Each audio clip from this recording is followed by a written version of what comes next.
Bom dia, nós somos alunos do Técnico de Mineração da Politec. Nós vamos falar sobre a utilização do resíduo do beneficiamento do caulim para a produção de corpos molíticos. O meu grupo é composto pela Adriene, Karina, Kelly e Laísa. E o nosso professor é o Paulo Henrique. Falando um pouquinho mais sobre o que é o caulim. Caulim é uma argila de cor branca composta principalmente por um mineral chamado caulinita. Além da caulinita, o caulim também pode conter impurezas como areia, quartzo, palheta de mica, grão de feldspato e outros. Ele possui alta plasticidade, resistência a seco, baixa condutividade térmica e elétrica. Esses componentes e propriedades fazem do caulim um material versátil e amplamente utilizado em diversas indústrias. O uso do caulim está principalmente no papel, para aumentar o brilho e melhorar a qualidade. Também ele é usado na cerâmica para fazer fabricação de porcelana e outros produtos cerâmicos, nas tintas para servir como pigmento da cor e cobertura, nos cosméticos para fazer base de pós faciais e também nos usos farmacêuticos, usado para absorver toxinas e também serve como base para desinfetante. Falando agora sobre os problemas que são gerados durante o beneficiamento. O desenvolvimento tecnológico e o aumento da produção industrial resultaram em mais resíduos. Isso se tornou um grande problema para as cidades que precisam encontrar maneiras de lidar com todo esse lixo. Os resíduos industriais são muitas vezes descartados em aterros sanitários, mas quando não há fiscalização adequada, esses resíduos podem ser jogados em terrenos baldios, córregos, ravinas e mangues. Esse descarte inadequado se torna uma grande fonte de contaminação e poluição, causando impactos ambientais significativos. Entre esses tipos de impactos estão a contaminação do solo, contaminação da água, poluição do ar, impactos na biodiversidade e problemas de saúde pública. Pensando em soluções alternativas, empresas começaram a fazer a reciclagem e a reutilização dos resíduos. Esses dois são práticas essenciais para reduzir a quantidade de resíduos descartados e também ajudam a conservar os recursos naturais. Também boas alternativas ao uso de aterros, como, por exemplo, a compostagem e a incineração controlada, que também podem reduzir significativamente os danos ao meio ambiente. Evite o descarte também sem controle dos resíduos. E também a implementação de práticas de gestão de resíduos para reduzir os custos operacionais das empresas, já que elas não vão estar comprando novos materiais e sim reutilizando os que elas já têm. Também tem a redução de danos do meio ambiente, já que a adoção de práticas sustentáveis na gestão de resíduos industriais contribui para a redução de danos ao meio ambiente. Durante o processo de beneficiamento do caulim, são gerados dois tipos principais de resíduos. O primeiro tipo de resíduo ocorre na etapa de mineração, onde o resíduo é separado da areia grossa. Esse resíduo representa até 70% do total produzido. Uma solução sustentável para esse resíduo é a reutilização em outras aplicações, como, por exemplo, na construção civil, onde ele pode ser utilizado como agregado em concreto e também na pavimentação. O segundo tipo de resíduo é gerado na etapa final do beneficiamento, por via úmida. Nesse estágio, o caulim é processado com água, resultando em resíduo fino na forma de lama. Essa lama pode conter partículas finas e impurezas que precisam ser tratadas antes do descarte. Para esse tipo de resíduo, são utilizadas tecnologias de desidratação e filtros também para reduzir o volume de lama e recuperar a água para poder ser reutilizada no processo de beneficiamento. Essa pesquisa foi realizada visando em reutilizar os resíduos de caulim. Então, alguns estudos têm sido dedicados a reciclar esses resíduos gerados pelas mineradoras, tentando incorporar os resíduos na produção de cerâmicas, blocos, telhas e revestimentos. Valorização dos resíduos industriais. O objetivo é encontrar maneiras de agregar valor aos resíduos industriais, produzindo refratários, porcelanas e corpos molíticos. O que são esses corpos molíticos? São materiais cerâmicos avançados, que se destacam na indústria de cerâmica e sua maior parte é composta por molita em uma fase cristalina, formada por alumínio e sílica.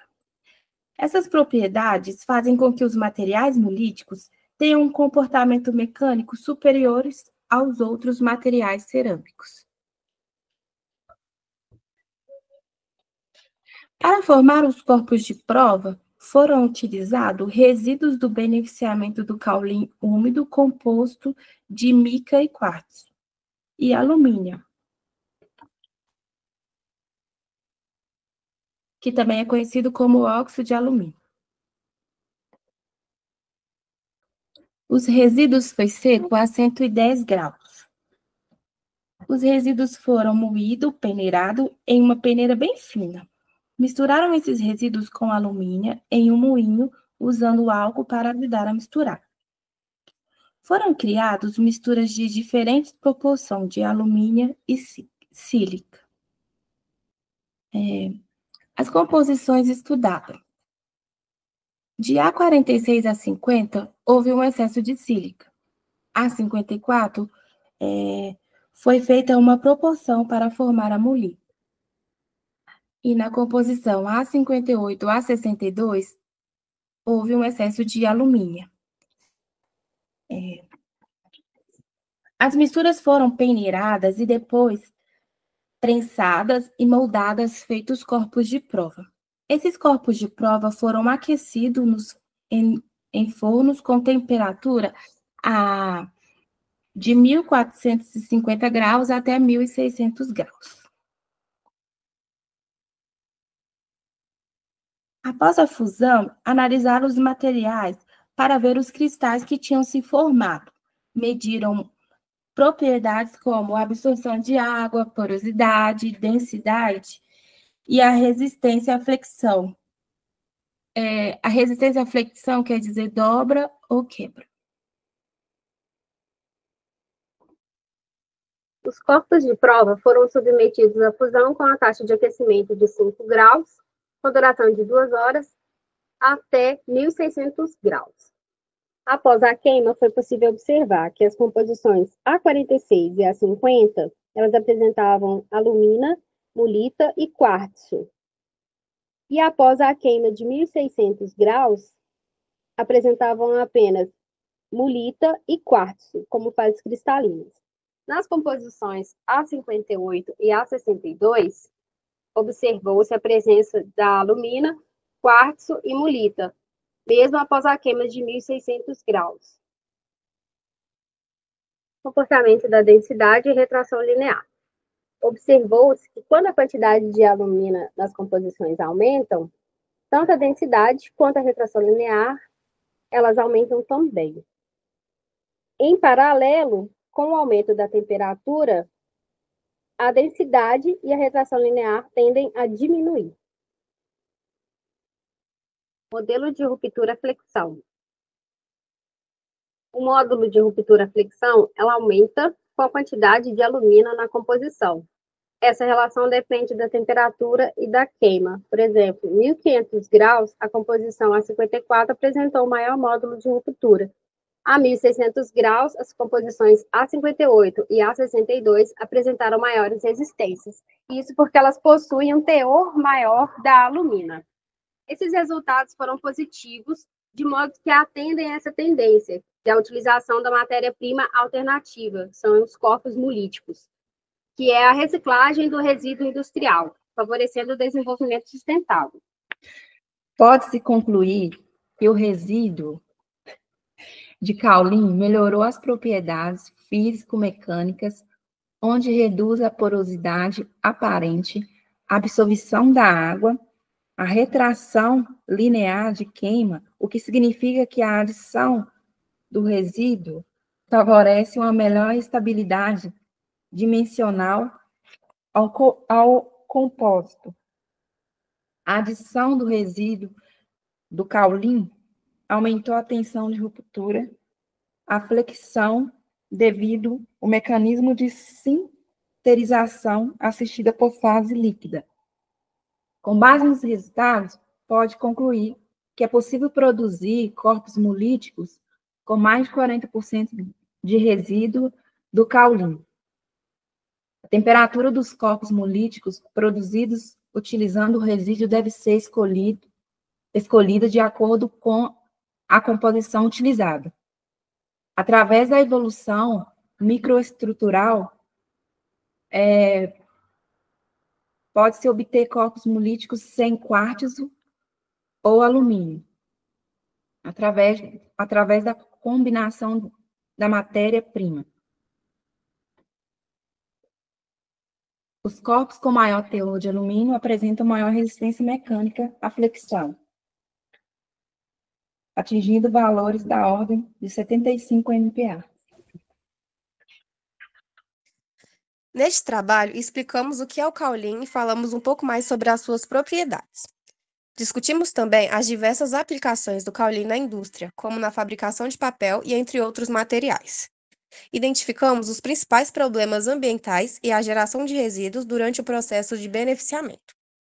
Apresentamos métodos e alternativas para minimizar os impactos ambientais e reutilizar os resíduos gerados. Classificamos os resíduos sólidos e líquidos provenientes do beneficiamento do caolin. Exploramos como os resíduos podem ser transformados em materiais úteis, como corpos molíticos. Discutimos também como agregar valor aos resíduos através de processos inovadores. Definimos corpos molíticos e falamos sobre as suas características, destacando a sua resistência e estabilidade térmica. Descrevemos os materiais utilizados na formação de corpos de prova, incluindo resíduos de caolin e alumina. Detalhamos os métodos do processamento, os resultados obtidos no teste de resistência e a análise das propriedades dos corpos molíticos. Concluímos que a reutilização dos resíduos do caolin para a produção do corpo molítico é a solução viável e sustentável como o benefício ambiental e econômico significativo. Esse estudo foi baseado no artigo sobre a utilização do resíduo do beneficiamento do caolin para a produção de corpos molíticos. Agradecemos a todos que acompanharam o nosso trabalho até o final. Obrigado pela atenção.